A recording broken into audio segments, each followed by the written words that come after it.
A producer for YouTube commentator Friendly Jordies has been arrested, accused of stalking and intimidating Deputy Premier John Barilaro. Christo Lanker was arrested by the Fixated Persons Unit at his home on June 4. Hello, I'm Paul Barry. Welcome to Media Watch. And you may never have heard of Friendly Jordies or its attacks on New South Wales Deputy Premier John Barilaro. But you don't need to have done to be concerned about that dramatic arrest and its message for free speech in this country.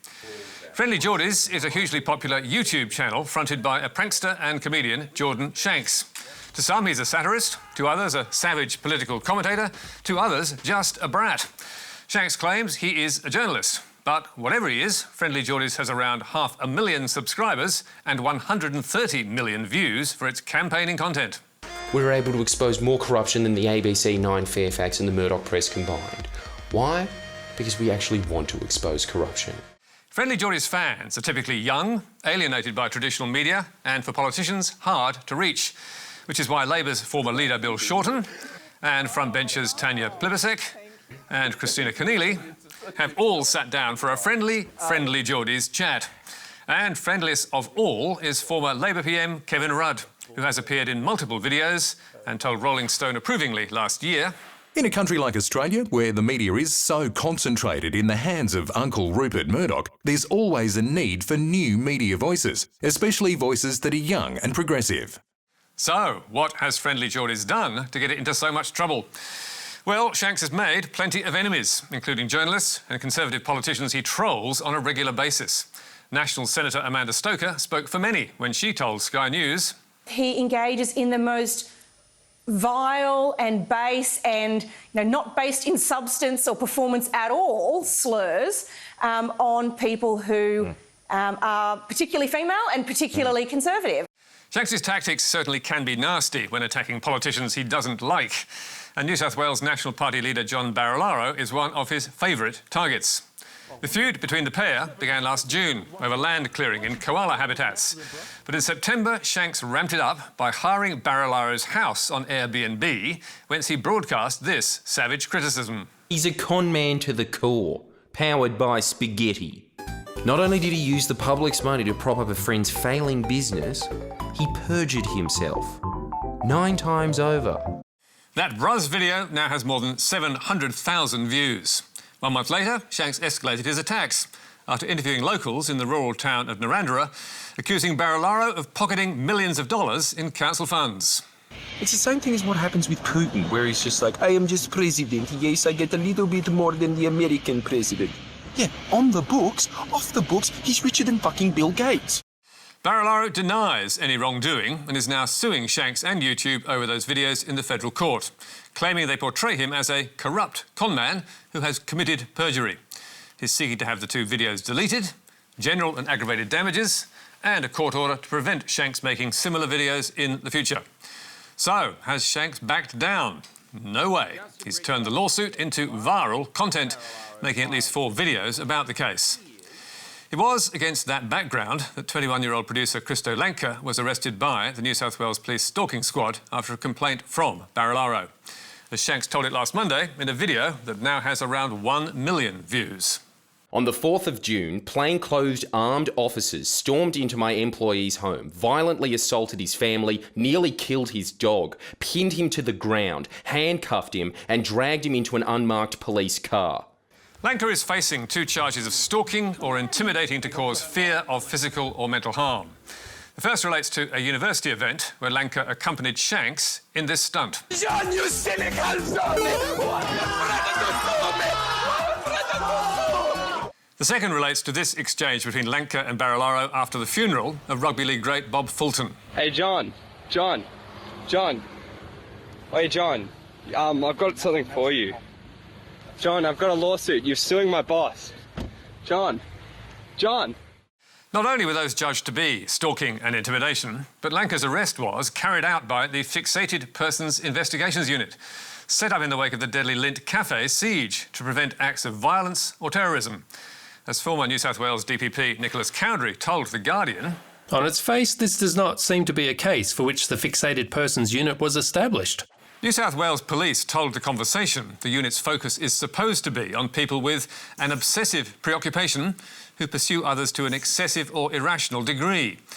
And criminologist Kieran Hardy is concerned that using it to target friendly Geordies could set a precedent about what is fixated behaviour and an appropriate use of the FPIU. If that bar is set too low, there will be a serious risk to free speech and democracy. But Barilaro, who says he feels harassed by friendly Geordies' followers, is determined to see this case through, telling reporters, "People don't know half the truths and what I've endured over a long period of time, and it's now in the hands of the courts and it's in the hands of the lawyers, so I'm going to have no more to say on it, but justice will prevail." Meanwhile, Lanca's strict bail conditions prevent him from commenting on the personal appearance or behaviour of Barilaro. But they do not apply to friendly Geordies, which has seen an increase in followers, mainstream media stories and revenue since the arrest and defamation case. And as Jordan Shanks sets about crowdfunding to pay his lawyer's bills, Crikey's Cam Wilson reports he is raking it in. It's safe to assume that Shanks has earned a minimum of $200,000 from his Patreon and YouTube accounts since Bruz came out, and likely significantly more than that. If Barilaro's aim was to reduce friendly Geordies' reach and influence, it's certainly not working. So, what could or should he have done instead? New South Wales Shooters, Fishers and Farmers Party member Helen Dalton, who is a friendly Geordies fan, offered up one suggestion. Remember when Chase's Craig Rucastle approached then Prime Minister John Howard with a giant fake axe? The PM hugged him and didn't report him to any anti-terrorist police squads. Ah, the good old days. The Chaser team were occasionally detained by police, but that stunt, and plenty of others like it, were generally accepted with a wink and a smile. So, is Shanks more aggressive and more personal than those Chaser stunts? Perhaps. But making political pranks into a crime is not just crazy, it is a threat to free speech. Defamation, however, is different. And if Jordan Shanks wants to be regarded as a journalist, he needs to be bound by the rules. Which means, if he's going to allege that anyone is corrupt, he needs to be able to prove it. Or pay the price. But now, to competing histories of Australia before European settlement. And this Good Weekend splash that set an emu among the pigeons. Debunking Dark Emu. Two eminent academics take aim at a publishing phenomenon. That publishing phenomenon is Bruce Pascoe's 2014 book Dark Emu, an award-winning bestseller that challenged theories of Indigenous Australians as hunter-gatherers and painted a new picture of supposedly more advanced societies. But now that theory is being challenged too, as Nine's Good Weekend magazine put a new assessment at centre stage. For the record. In 2014, Bruce Pascoe's Dark Emu revolutionised interpretations of Indigenous history, arguing that Aboriginal people engaged in agriculture, irrigation and construction prior to the arrival of Europeans. Now, in a new book, two highly respected academics say that there is little evidence for these claims. Leading anthropologist Dr. Peter Sutton and archaeologist Dr. Karen Walsh have their own book, Farmers or Hunter-Gatherers? The Dark Emu Debate, which hit the shelves on Wednesday. And as respected journalist and author Stuart Rintoul revealed in Good Weekend, it promises to make as much of a splash as Pascoe's celebrated work. In page after page, Sutton and Walsh accuse Pascoe of a lack of true scholarship, ignoring Aboriginal voices, dragging respect for traditional Aboriginal culture back into the Eurocentric world of the colonial era, and trimming colonial observations to fit his argument. They write that while Dark Emu purports to be factual, it is littered with unsourced material, is poorly researched, distorts and exaggerates many points, selectively emphasises evidence to suit those opinions, and ignores large bodies of information that do not support the author's opinions. Yep, they don't miss. Pascoe says he welcomes the difference of opinion, but his defenders, of which there are many, have been forced to see his work in a new light. And critics, of which there are far fewer, but vocal, have new ammunition to attack Pascoe and anyone who supports his book. The greatest literary hoax ever perpetrated in Australia. A hoax that on Saturday blew up, was finally admitted by left-wing newspapers, The Age and the Sydney Morning Herald, that had fallen for it and promoted its author for years. Yes, none have criticised Pascoe's work more than Andrew Bolt. And the new book, and Good Weekend's big launch, was All His Christmases Come at Once. On 2 days last week, Bolt told his Sky News audience that he was right all along. That Bruce Pascoe can't be believed is not news to Bolt Report viewers. For nearly 2 years I've pointed out his fakery.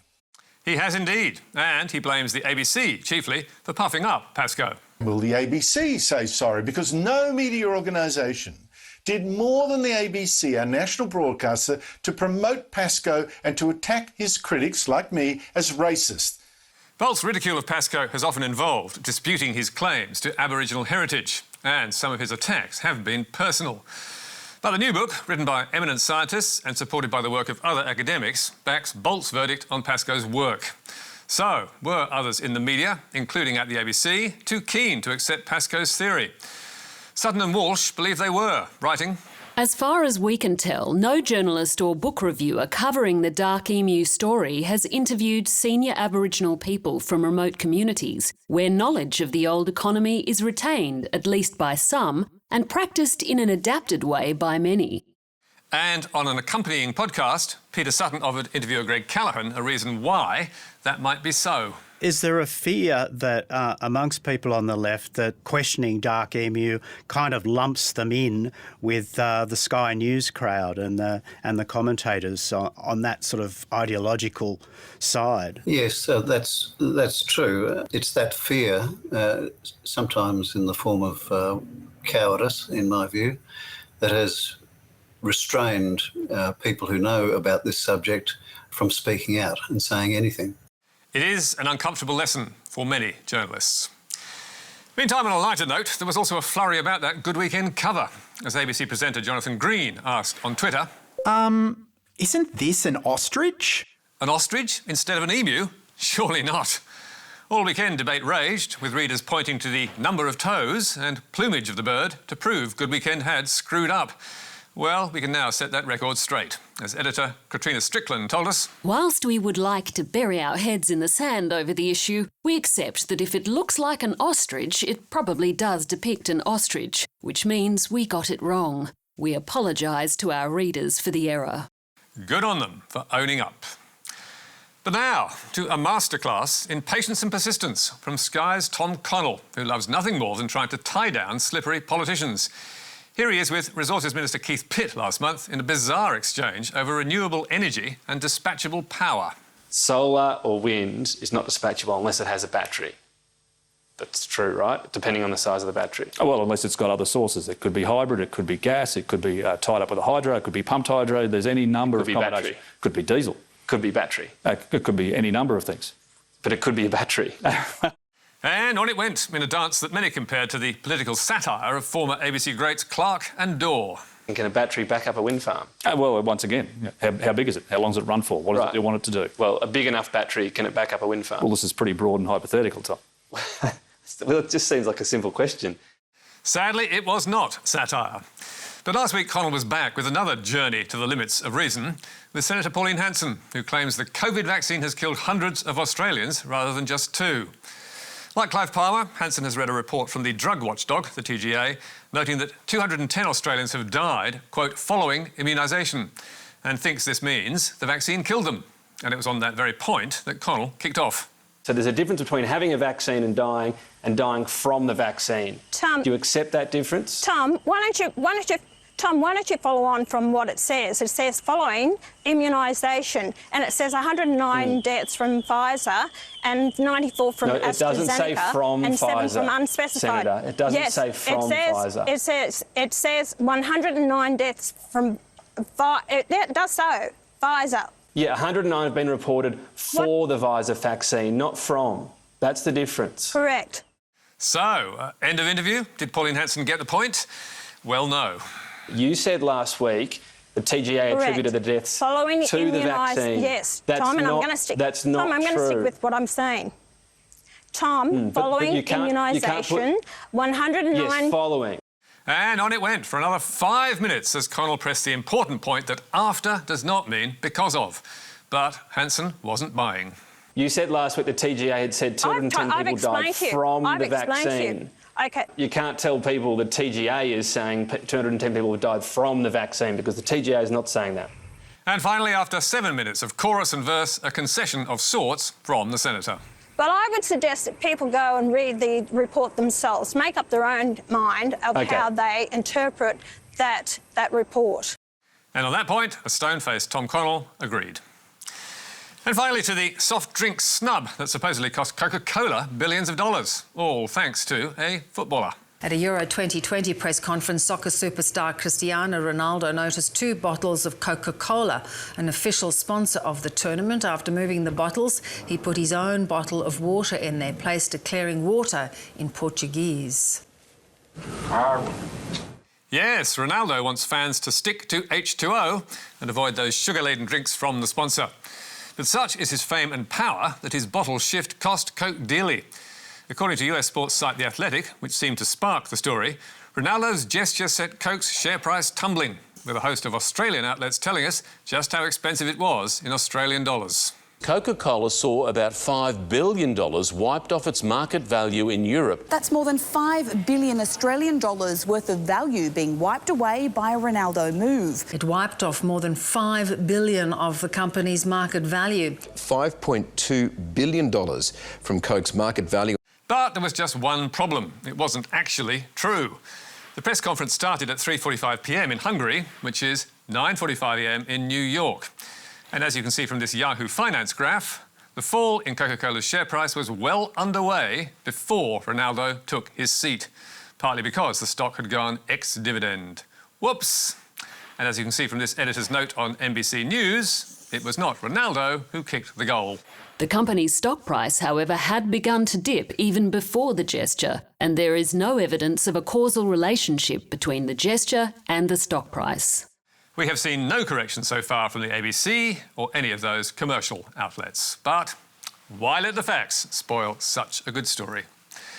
That's all from us tonight. There's more on our website, where you can stream or download the programme. And don't forget, Media Bites, every Thursday, online. But for now, until next week, goodbye.